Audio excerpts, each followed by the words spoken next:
Welcome to the Life Lesson YouTube channel, where we share stories, ideas, and wisdom to inspire your journey. Sit back, relax, and let's begin today's episode. We all know Aesop's fable, right? The ant and the grasshopper. Sure, yeah.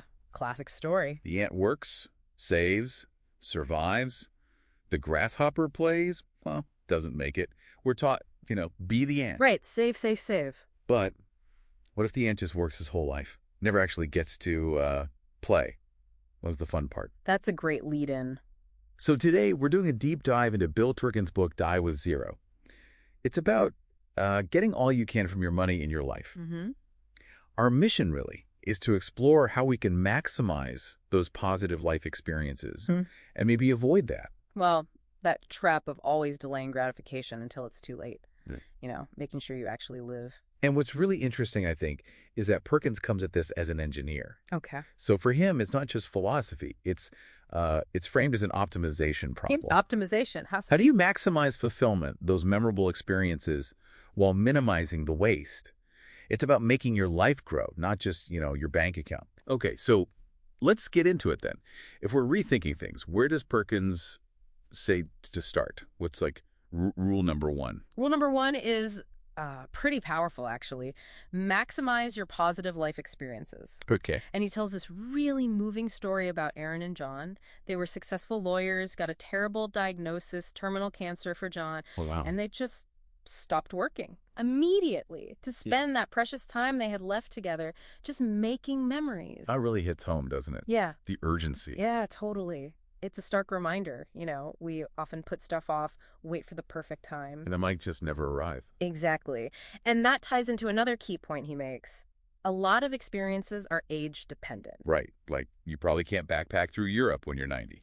Or water ski or whatever it is. So the question becomes, are you accidentally wasting your life by saving money for things you might literally be too old or unhealthy to enjoy later? Yeah, that's a tough question. Perkins himself had a moment like that, didn't he? With his boss. He did. His boss, Joe Farrell, saw him saving like $1,000 out of an $18,000 salary back when he was young. Which sounds responsible. Right. But Farrell apparently called him an idiot. What? For taking money from his starving younger self to give to a future, much wealthier self who wouldn't need it as much. Ugh. That introduced Perkins to this idea of consumption smoothing. Consumption smoothing. Okay, what's the gist? Well, basically, it's about spending money at the right time in your life when it gives you the most value, the most enjoyment, instead of just hoarding it for some future version of you who might need it less or, be less able to enjoy it. Okay. And connecting that bigger picture-wise, Perkins argues your life is literally the sum total of your experiences. The sum of experiences. Yeah, and he talks about the memory dividend. Experiences, unlike, say, a new car, actually gain value over time. How so? Because you remember them, you relive them, you talk about them. He gives an example of his friend Jason, who backpacked through Europe at 20. Borrowed money, even from a loan shark, apparently. Wow. Risky. But considers it priceless now. Said he couldn't, enjoy staying in youth hostels at 30 the same way.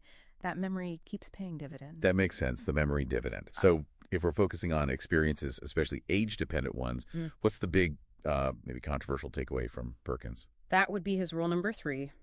Aim to die with zero. Die with zero. Okay, that sounds drastic. It does, but it's not really about, bouncing the last check on your deathbed. Okay, good. It's about avoiding the waste of earning money you just never, ever spend. Yeah. He uses this example, Elizabeth, who dies with $130,000 left over. Right. He calculates that meant she effectively worked over 6,600 hours for nothing.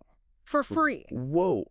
Over 6,000 hours. I bet. Yeah, that's staggering when you put it like that. But, this bumps up against some really common fears people have. Like, what if I run out of money? Or, what about leaving something for the kids? He definitely tackles those. And it's interesting. Studies actually show many people in retirement, even quite wealthy ones, keep accumulating money. A third of retirees actually increase their assets. Really? So they're not spending down? Often not. It leads to what he calls the go-go, slow-go, and no-go years. Spending tends to drop off significantly as people age and become less active. Go, slow go, no go. I get that. And for the kids' question, he's not saying ignore them, but maybe question if a big, unexpected inheritance is the best gift. He pushes for being more intentional, maybe giving gifts or sharing experiences during your lifetime, rather than just leaving a pile of unspent cash. What about the big one? medical expenses. Fear of needing huge amounts for end-of-life care. Addresses that too. He argues that for most people, those really catastrophic costs can wipe out even big savings pretty fast, so hoarding cash just for that possibility might not even work. He suggests things like long-term care insurance can be a more efficient way to handle that specific risk. Okay, so it's about using the right tools, Hmm. which leads to how do you actually do this? How do you aim for zero without, messing up? Right. That's rule number 4. Use all available tools to help you die with zero. Things like life expectancy calculators. They're not perfect, obviously, but they give you a starting point. A rough estimate. Exactly. And then there are financial products like annuities. They can help manage longevity risk, that fear of outliving your money. How? Well, they can basically guarantee you an income for life, kind of like a personal pension. So you know that income is there, which allows you to spend other savings more confidently. Got it. So it's about being deliberate, planning for enjoyment. Precisely. Your whole financial plan should be solving for maximizing your life, your total enjoyment, not just the number in your account. Okay. So wrapping this up, what's a final provocative thought for people listening to maybe chew on?